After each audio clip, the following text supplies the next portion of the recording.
Okay, what are we making today? We're making a batarang.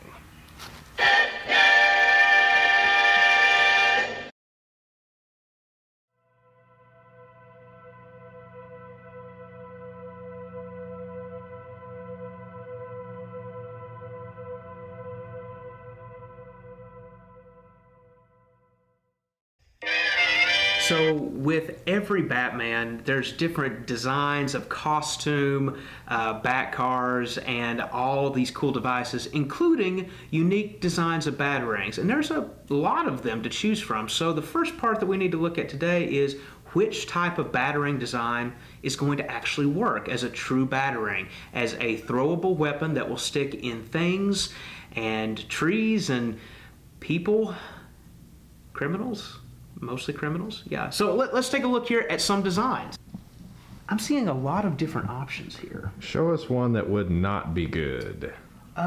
We've got like a toy here, and this one that's actually like a 3D model. Neither one of those would probably work very good because of their curved edges. If you've had any experience with throwing items, you want something with lots of points, and so that it has something to hold on to and actually stick with. But a smooth edge like this probably won't help us out. Which leads me to really like this very nostalgic, old school, classic design like this. Like the Christopher Nolan Batman logo. Yes, absolutely. So if we're looking at this design, this one has 1, 2, 3, 4, 5 different points in a whole arc towards the bottom, which gives us plenty of opportunity to let this thing be thrown and really find purchase and stick into something. Because Christopher Nolan don't play. He's legit. He knew what he was doing, for sure. So let's take this model and let's run with it.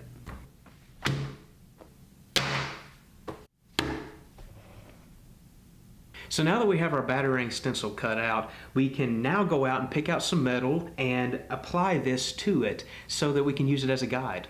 So what kind of metal are you going to be making this out of? Ooh, good question. Only the finest cut of lawnmower blade. Ah, truly the filet mignon of the steel world. Oh, indeed, it's a hard-working metal. So where are you going to get this lawnmower blade from? I'll show you. Quickly, to the Bat Cave. So here's our lawnmower blade. This was given to me as a gift by my uncle. This is going to be perfect for our batarang. First step we need to do is to take out all the bends and the warps in this metal. So we're going to pull out the forge, heat it up, and then beat it out, and it'll be perfect for our stencil to be applied to the face of it.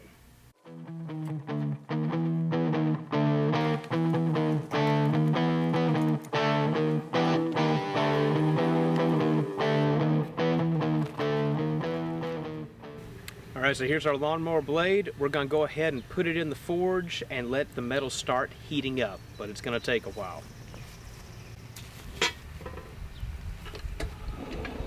So it's getting to be a really nice color now. We're going to go ahead and pull it out now that it's heated, and we're going to beat it. Let's go.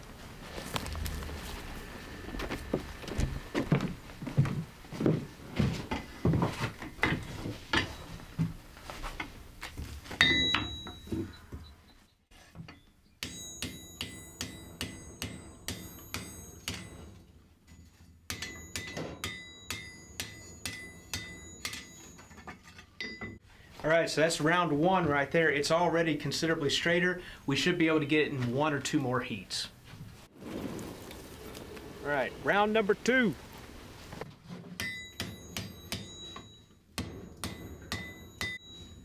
It's getting warm.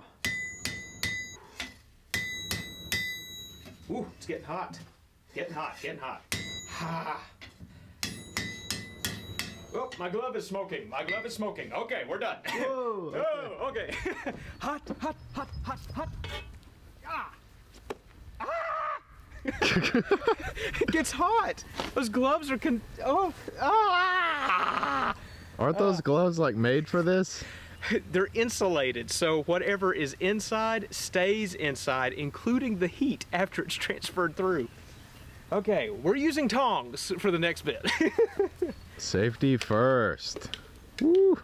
To finish flattening this, I'm going to take the heated bar inside, lay it on the flat of the anvil, and then I'm going to take a very large metal square and I'm going to smash it down on several places to make sure everything's as flat as possible so we can move forward.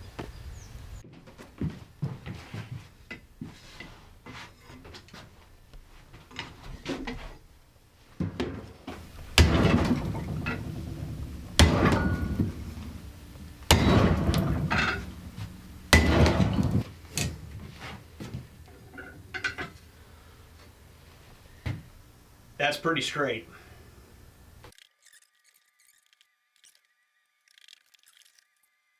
So we're waiting for the metal to cool down right now, but hot metal looks pretty much the same as cool metal to a certain degree, and we don't want to stick paper on it until it's at a safe temperature where it won't light the paper on fire. So I've got this little radar gun here that'll give me a temperature gauge, and that way I can keep an eye on it. Let's see what it's at right now. It is 488 degrees. Really? Going down to 82. Yeah. Oh, 501. fluctuating. Holy cow. Yeah. Got a little red dot too. Uh-huh. Sweet. Yeah. So it's going to be a while before it actually cools down enough for us to be able to touch it or stick our paper design on it. So the metal is cool enough now to handle and to touch, but as you can see, we've got some scale built up on it. I'm going to go clean that off a little bit, and then we can take it back inside and apply our stencil.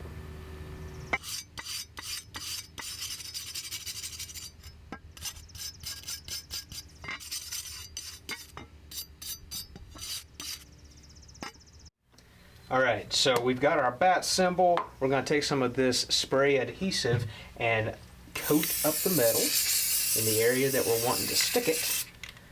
And then we're going to apply our stencil.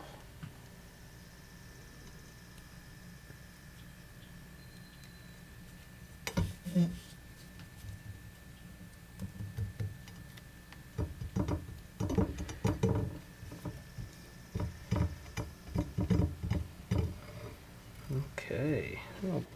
It smells like hairspray. Yeah, it's in an aerosol form. Yeah, so it is indeed. So we're going to let that dry, and it'll be dry in just a few seconds. So we're going to let it dry, and then we'll be ready to start chiseling out, cutting out, grinding out the shape that's going to be our battering.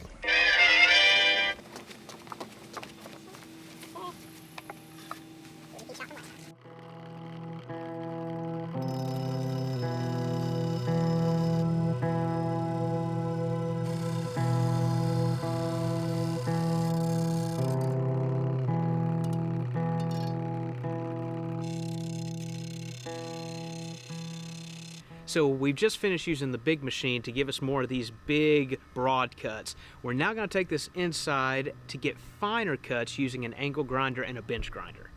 Nope. Say it. The bat grinder. There it is.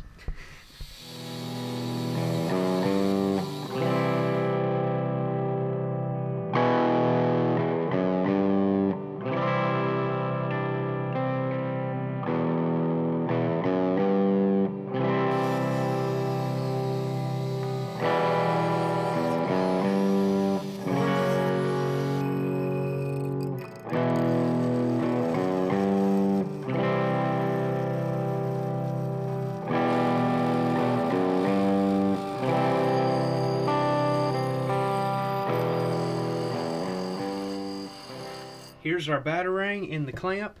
We are now going to take some files and go in and smooth up all of the lines and the cuts that we've just made into our final shape.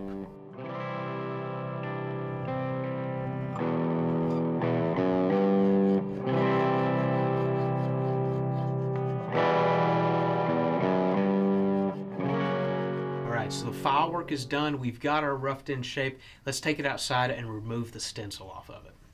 This is going to be so satisfying. Well, if it comes off in one piece. But it may not because it's been glued on. Yep, look at Oh, that's so not satisfying. It's not satisfying at all. But I tell you what we can do, though. We need to get our bat sticker remover. Quick, Robin. What we could do is take it to the sanding machine and just like reface it entirely and get all the paper off of it. Let's see if we can clean the face of this off.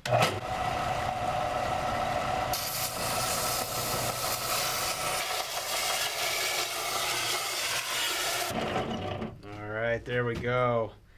We got us a Batarang.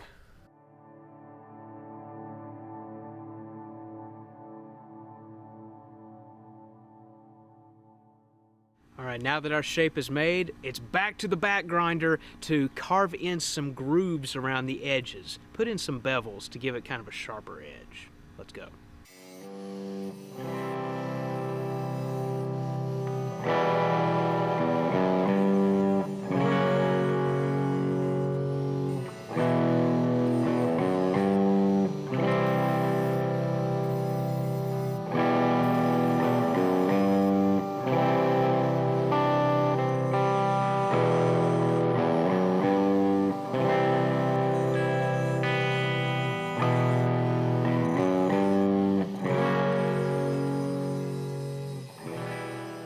Ladies and gentlemen, here it is. We've ground in the bevels, give it a little bit of a sharpened edge, but this is just the beginning.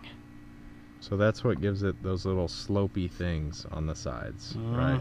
Yep, that's it. It's a little warm still. It is very much so. So what's next?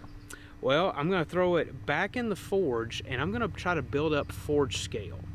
That's the blackened or the darker colored area here. So we're going to turn the whole thing a darkened black, and then I'm going to go back in with a little Dremel tool or maybe some files and bring out this bright metal just on the edge. So in technical terms, it will look sick.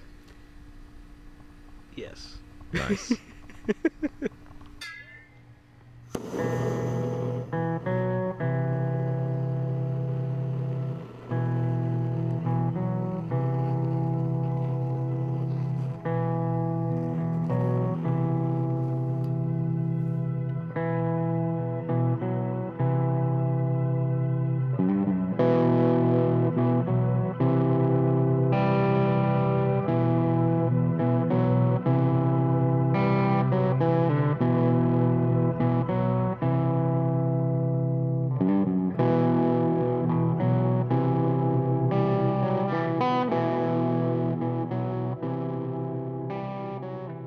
So we've been using a lot of angle grinders and bench grinders on this Batarang, and every time we apply that sort of pressure to the metal, it transfers a lot of heat. So much so that it's relaxed the metal, and this Batarang actually has a bit of a warp in it now. So we need it to be as flat as possible. It's in the forge right now. We're going to get it heated up, and then I'm going to take it into the anvil and smack it a few times to completely flatten it out. That way it will be ready for our rounds of thermal cycling. What is thermal cycling? That is a process where we're going to be heating up the metal, and it's usually done in pairs of like 3. 3 is always a good number to thermal cycle with. We're going to heat the metal up to a point where it's not magnetic anymore, which is kind of cool, and then we're going to just set it out and let it air cool. And really what this process is doing is just de-stressing the metal. Every time you hit it, you're adding stress to it. So we're going to heat it up and just let it chillax. Nice.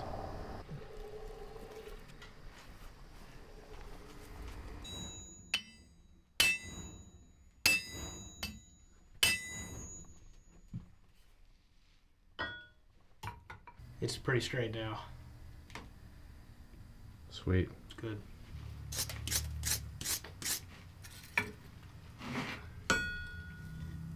Oh yeah. Yeah, so this is thermal cycle number 1, and basically it's kind of like humans going to a sauna. You've had a hard day at work, people have been beating you up, hitting you with hammers all day long, and so really you just need to go into a sauna, get all steamy, get all warm, and then hop in a cool room and chillax, cool down. So we're going to relieve all the tension in the middle and just let it cool.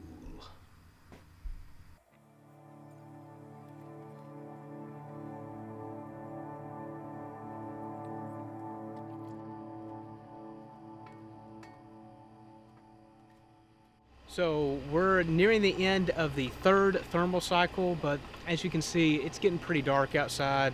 We don't have a whole lot of daylight left. So we may call it quits here and pick up with the next part, which is going to be the quench, tomorrow.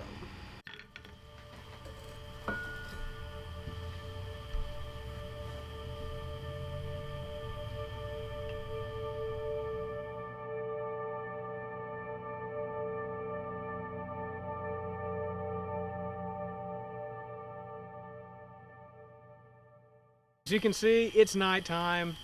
It's a dark night. But it's too dark for us to continue this, so we'll pick it up in the morning. Yeah, it's just too dark. You merely adopted the dark. I was born in it.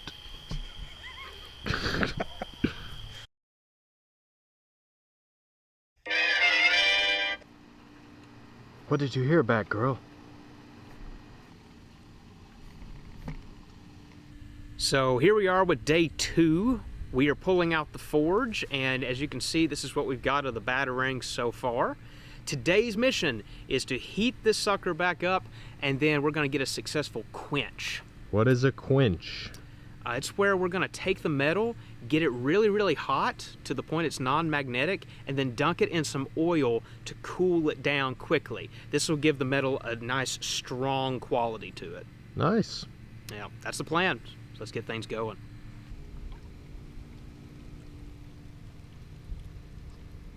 Alright, so we're heating this thingy up, and then we're going to dip it in the quenching pit of oil. What kind of oil are we working with here? What does one use to quench? Avocado, olive, Valvoline? What are we working with? This is vegetable oil. I like the way that it smells. It's kind of like fried chicken or French fries. Ah, sweet smell of Kentucky. Yep. But you could use just about anything. A lot of people use motor oil as well. Cool. That'll work. Okay, so basically we're going to try and do this all in one run. I've got all my embers compiled together in a nice little dome shape, plenty of them on top and underneath the Batarang. We're going to try and heat it up super hot and carefully but quickly take it out of the forge and dunk it in the quenching oil, and then we got to run inside the building and get it clamped between two large pieces of metal to prevent it from warping.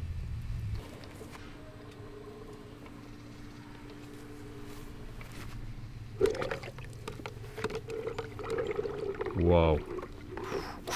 Burning my hand. Whoa.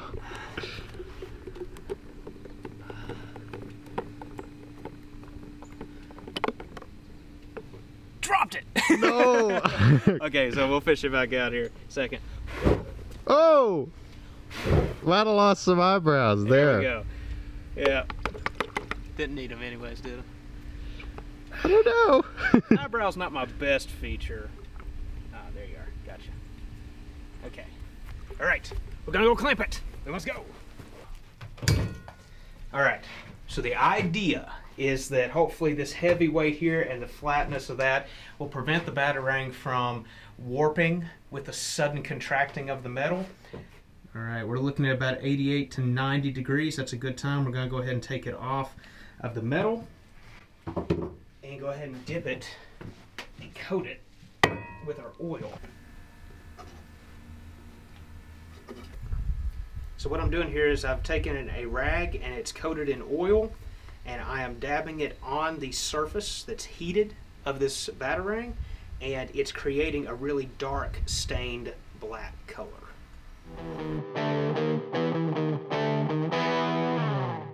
For our next step, we're inside and we're ready to do some tempering cycles.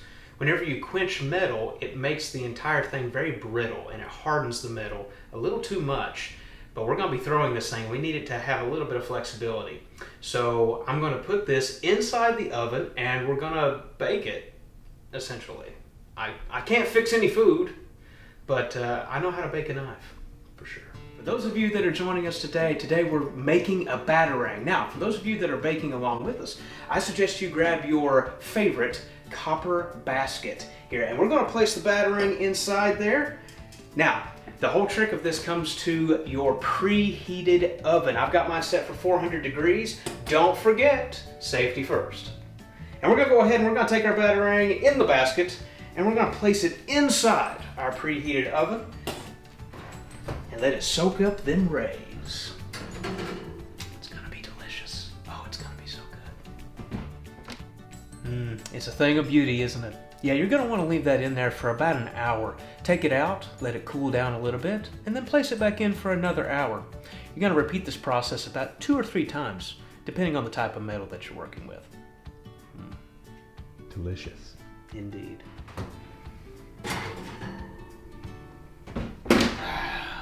Perfecto. We've successfully baked our Batarang now. And so what we're gonna do next is we're gonna take it downstairs to do a little grinding around each of the beveled edges here. We're gonna make it look shiny, smooth, and metallic all around as a kind of an outline or kind of a tracing around the entire Batarang shape. It's gonna look sweet.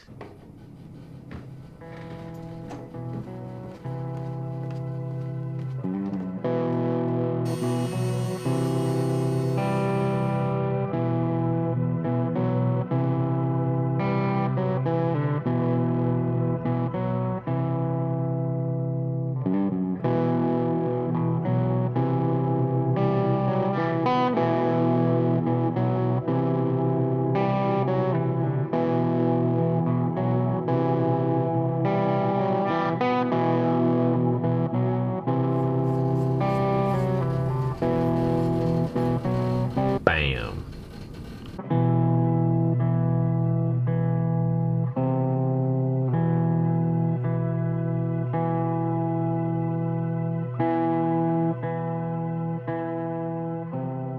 It's done. It's finished. I am super excited to get to test this out. We've got a stump down here about a couple feet away, and we're gonna give it a test throw. Let's do it. Ooh, that worked. My throw's not super great, but dang, that sunk in there. Heck yeah. Ooh.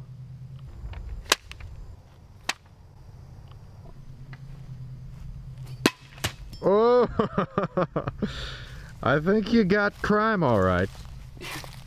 Well, a little under it. You got the seedy underbelly of crime. I got the seedy underbelly, that's right. That's on message. Can't read my, no you can't read my.